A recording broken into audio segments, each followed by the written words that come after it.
Welcome, Japan. Welcome to another edition of Why Come Japan. I'm your host, Radri, where I interview creatives about their craft and how it relates to Japan. And today on my show is Phil Smythe, CEO of 2 internet-based companies and jazz musician. In today's episode, we talk about how Phil Smythe created over countless successful internet companies, his appearance on You wa Nanishi ni Nippone, or Why Did You Come to Japan, and why it's a racist concept. And most importantly, Phil tells me how to digest big data, particularly with COVID-19 numbers, and how to analyze them and pretty much decide what they mean. You have 2 big internet companies that you run as a CEO. So I guess I'm really kind of curious. How does one build an online company? Well, I mean, let's take away the word online and say just make a normal company. Just to make a company. Right. And for me, my history, and I've been doing this kind of thing for, starting businesses and running businesses for a long time, like for 20 years. And it's always focusing on a service and saying, okay, well, like, I'd like to have this kind of service, or my friends want this kind of service. How can we provide this kind of service? And perhaps that's online. So I'm not a product person. I don't create companies that sell products. I create companies that sell services. Right. Services are kind of better, I say, because of course that's what I do. But and also I focus on subscriptions. So like to create something that people pay for every month is a lot better than having to pay one time and then have to find another customer one time. So, you keep a customer around a lot longer. Like 15 years ago, gosh, maybe it was more than 15 years ago, I was in England. I was living in Spain at the time, and I was living and went to England at my friend's house, and my friend had like this little envelope on their desk with a DVD in it. And they said, oh yeah, there's this mailing company that you become a member and you fill out a little card and they'll send you out a DVD and then you send it back. Netflix? It was not Netflix. It was Love Film, which is the kind of the UK version of Netflix.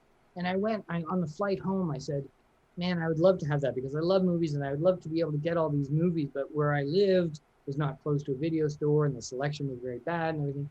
So I said, how hard can it be to set up a DVD rental company by mail? So I created a service like that. Oh, really? So you do all these things.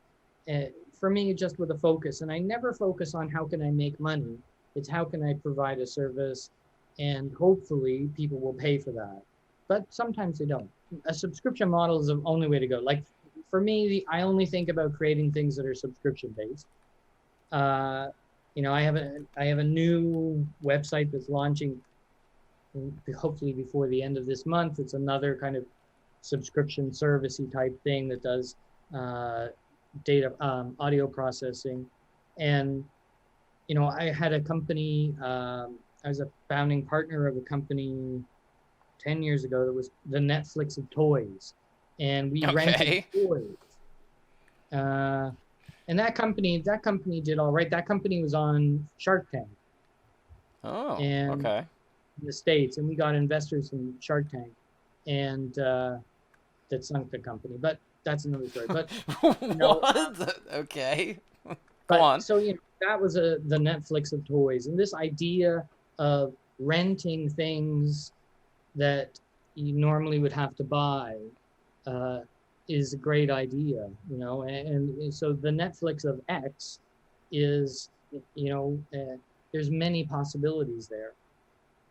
So toys was one, and you could there's a kind of the car rental, the disruption of the car rental industry was another one. Those kinds of things, capital services.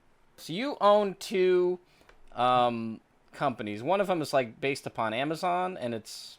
Explain this a little bit for me. I'm a little foggy on the details. Something called Zonmaster, zonmaster.com, and Zonmaster is kind of like a customer relationship management tool, or at the very simple part, I would say an autoresponder tool for people who sell on Amazon. So if you are an Amazon seller, you subscribe to Zonmaster, and we hook into your Amazon data. And whenever you get an order, we send out an email or we compile customer, analytics and this kind of thing like that. So yeah, and that's a monthly service for Amazon sellers, and we have the Oh, same okay. thing for Shopify sellers. And the other one was refresh my memory. I have Lottery Canada, That's right, Lottery um, Canada. Okay, it's like a which lottery is website. That's it. it's a lottery results website, and it's probably the longest running website in Canadian history, perhaps. Started in Really? 1996, I think we started that. You haven't made the Guinness Book of World Records yet? I No. don't even know if that's a Uh, thing anymore. so, yeah. So we've been running Lottery Canada since 1996, 24 years. Huh. And back in the day, you used to make a lot of money from advertising, having ads on sites, just running Right, right. Google. Well, what is it now if it's not advertising? Well, now sell the data like to some, I don't know, I won't say specifically, but like cable companies, for example, or telephone companies, Oh, they need really? a unified data source.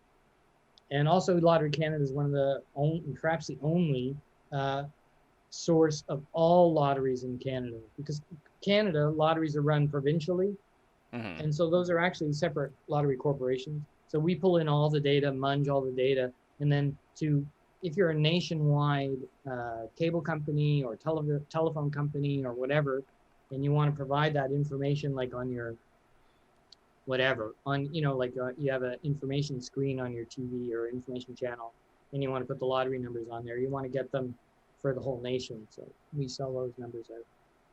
Oh, okay, so you sell the data that you get uh, From the lottery corporation. from the lottery. Oh, okay, okay, all right. What's happened to the advertisers? They've just disappeared, or you don't need them No, anymore? it's just that the competition is pretty fierce now. Honestly, every month back in the day, we would make thousands of dollars just having Google ads on that website, thousands. Mm-hmm. And now I would, if lucky, if we make hundreds, you know, that's just the shape of the internet has changed. And Why has that advertising. changed? Do you know why? Um, there's a lot more websites, so the Oh, okay. competition is higher. So the amount of money that Google is willing to pay you to put an ad on their website is a lot less. Oh, Um, okay. Yeah, that makes sense. yeah, and our traffic is down, but I mean, there was a time when we were having 1 million plus unique visitors a month, and now it's a lot less than that, but it's still significant. But yeah, the ratio of the advertising cost is huge. The internet's changed completely with regards to advertising. So I guess this kind of begs the question, why are you in Japan? We haven't really talked too much about Japan since the show's called Why Come Japan? Hmm. Because Japan is awesome. Like I say, I've lived in a dozen countries. I mean, I could have lived anywhere. My job has nothing to do with where I am. Now, Right, right. okay, my wife's Japanese, but setting that aside, Okay. um, I chose to live in Japan because it's safe. Not that I'm concerned about safety, but safety gets thrown on the pile as well. But I don't think it's so expensive. I think Canada is more expensive than Japan, to be Yeah, honest. I don't get that. Like, what is it with all these like Forbes magazine saying Japan's one of the most expensive places to live in the world? And I if don't you get it. set aside Tokyo apartments, other than Tokyo apartments, I don't think Japan's so expensive. And the thing that I think is awesome about Japan is that because Japanese culture is kind of obsessed with perfection, even cheap stuff is really good. So Hmm. like I tell people, you can come to Japan if you only want to spend $5 to eat, you can do it, and what you're going to get is like going to be really tasty, or you can eat food from a convenience that's actually tasty, and you won't die. You know, so I can't. There's not a lot of negatives here in Japan. Um, Yeah. I've like I say, I've lived all over. I've only ever had food poisoning 3 times in my life, 2 of those times were in America, and the other time I think was in Canada. So there you go. Okay. I don't take responsibility for any of this. Subway, Richmond, Virginia. I'm looking at you. Okay, all right. I've never been there, so I can't speak for Virginia, and I'm not from there. Okay. So wait a minute. Can I ask where did you meet your wife? Did you meet her here in Japan or somewhere outside of Japan? Yeah, I met her in Japan. Yeah, post Oh, okay. post 311. Well, you were on Why Come Japan, right? Like the real show, not the fake show that I do. Oh, you on Nani Shimone, that one. Yeah. Yeah, that one. Yeah, I've been on there. Hasn't every foreigner in Japan been on there? No, I've never been on that show. Really? No, You no. know, I've never been on all it. you have to do is go to Narita. I'll tell you. I know how they pick. You have to, first of all, dress. You have to wear something odd. Really? And, Okay, yeah, wear I didn't know something this. odd or carry something odd. Those 2 things, that'll shoot you up the list. And also it helps if you walk slowly back and forth in the arrivals or departures area until they spot you. Oh, you're saying this is how they spot you. It's not that they Yeah. tell you, hey, wear something odd and put No, no, something no. strange on. Okay, That's how okay. they spot you. Okay. Um, Were you wearing something odd at the time? no, Was that the actually, reason? I went up and talked to them because I was curious how the show worked. I wanted to know how the show worked because I couldn't Huh. believe that somebody would run a national television show on luck. But it turns out, yeah, that's what they do.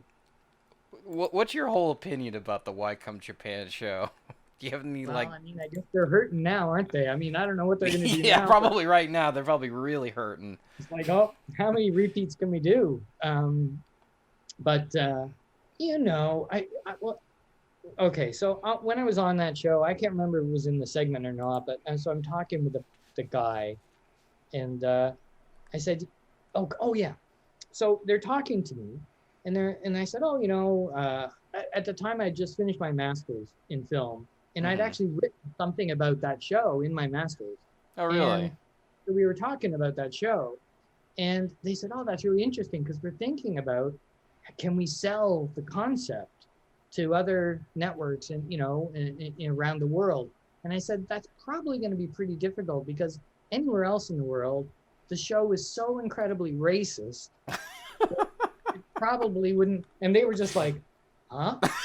And I said, well, it's a little bit different. It would be a little bit difficult, let's say in Toronto, to be in the airport and say, that guy looks foreign. Yeah. That guy looks foreign. I mean, you can't do it anywhere else in the world, you know? Yeah, yeah.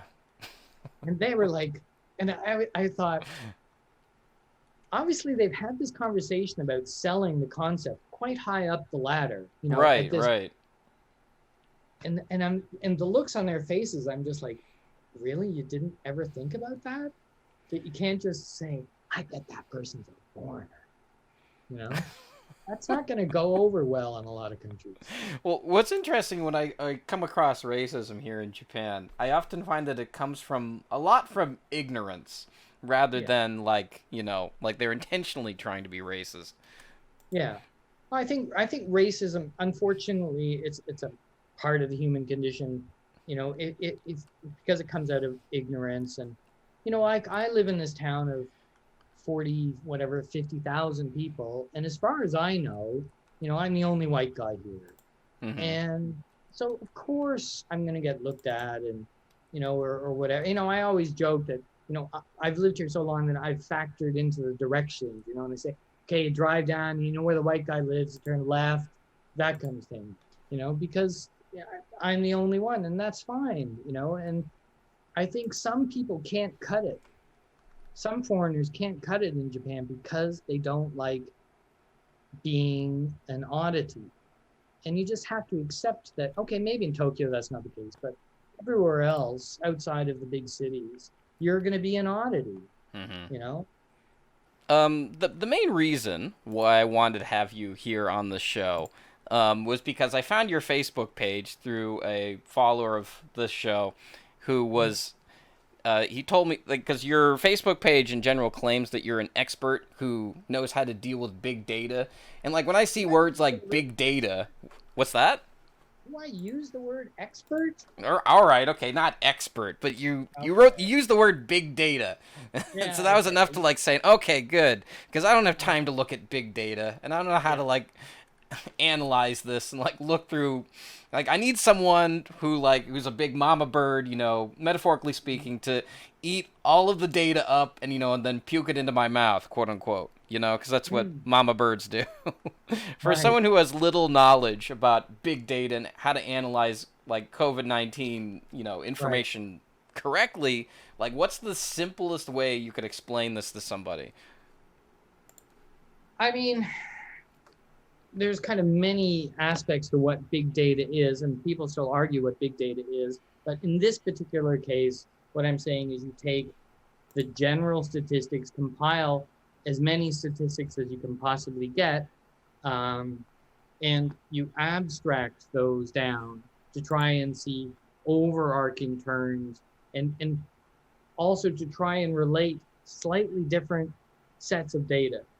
And for instance, in the case of Japan, looking at comparing the data in Japan with the data in the UK, because the way they gather data was quite different. The volume of the data was quite different, but you can look at those sets of data and try and establish unifying trends, and try and see, well, what happened there is happening here on some level, and ideally what would be nice if we could get even more technical data out of the Japanese government, but we can't, about the people who died and what they died of and things like this, because that will actually tell us who's getting it and where they're getting it and what those effects are. Because one of the things I think is so terrifying about the coronavirus and the COVID-19 disease is that we don't know if we should be afraid or not afraid. Yeah, You yeah, know, that's a concern. and some people say, well, it's only people with underlying health conditions, and other people say, no, it has nothing to do with underlying health conditions. So, the more data we have, the more we'll know, and that's why the more testing we do, the more we'll know whether we should be concerned and where it's happening. So yeah, big data is about taking all those numbers, crunching them down, and trying to correlate between what we already know and what we might have, what we might see. Okay. One of the things that really kind of infuriates me is people who say, well, you can't trust the numbers. Actually, a lot more people have died. Actually, a lot less people have died. Actually, a lot more people are sick, a lot less people are sick. The truth is, we only have one source of numbers. In all of these cases, all around the world, we only have one source of numbers, unfortunately, and that's usually governmental organizations. So people who are arguing that the numbers are wrong, they have no basis for that. We have to just go with the numbers we have. It's mostly just cynicism, right? Yes. Wouldn't you say? It's cynicism, or on one side or the other, either that the governments are lying to us or the people are overreacting. So you get these numbers from the government, Yes. and what's the best way to like interpret them for like how concerned you should be, or what you should like make of all of it? Well, I mean, in an ideal situation, um, we would get enough of a breakdown of those numbers that we can see if there are any trends. Now, it's very difficult to do with the Japanese government numbers because they don't want to give you any patient, even abstracted patient data. So, for instance, how many people in their 20s and 30s? Now we're starting to get that because, for certain municipalities, the age groups of people and things like that. But I also have another website that presents the coronavirus data for Ontario in Canada, where I happen to be from, because I couldn't find any website that kind of had an overarching view of what was going on there. And the Ontario government are doing a pretty good job. They break everything down. They tell you the reporting center, where the person was from versus their reporting center, the age of the person, the date of reporting, the date of this, and all the rest of that stuff. So we can get down and break down into a very specific thing. And the interesting thing that we see like with the Ontario data, is that pretty much the pie chart of the age groups of people who have it is evenly divided. So the people who are getting it are across the board almost equal. And that's with a much larger data set than we have in Japan because the testing numbers are so small. Right. So that's kind of terrifying. So we see that the age, everybody is possible, everybody can possibly get it, but the death rate is greatly skewed in different age groups, and obviously people who are older are getting it and dying more. Right. But right. We don't know that with comfort in Japan because we don't get that kind of data very much. Why is it we don't get that much data? I think that partly it's a privacy thing. Oh, okay.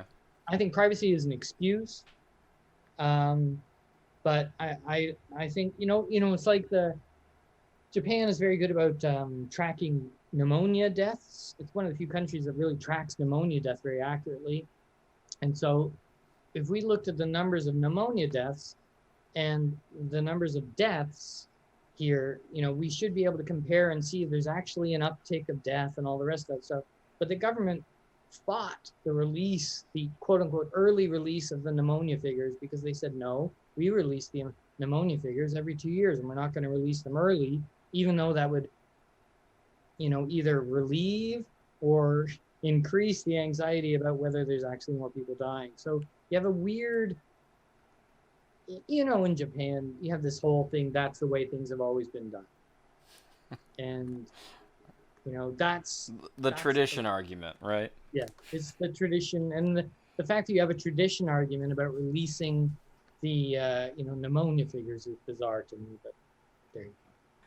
I wanted to talk a little bit about there's one video that I can't remember exactly the title of it, but you were saying something about how, you were mentioning something about Darwinism, and you were talking about Japan, because the general opinion, or at least my opinion, is that Japan in general is relatively still very low tech in some parts of the country, and you were kind of saying that Darwinism, the general idea is not that the strongest will survive. Right. It's that the ones that are easier to adapt are going to be the ones who survive. Yeah.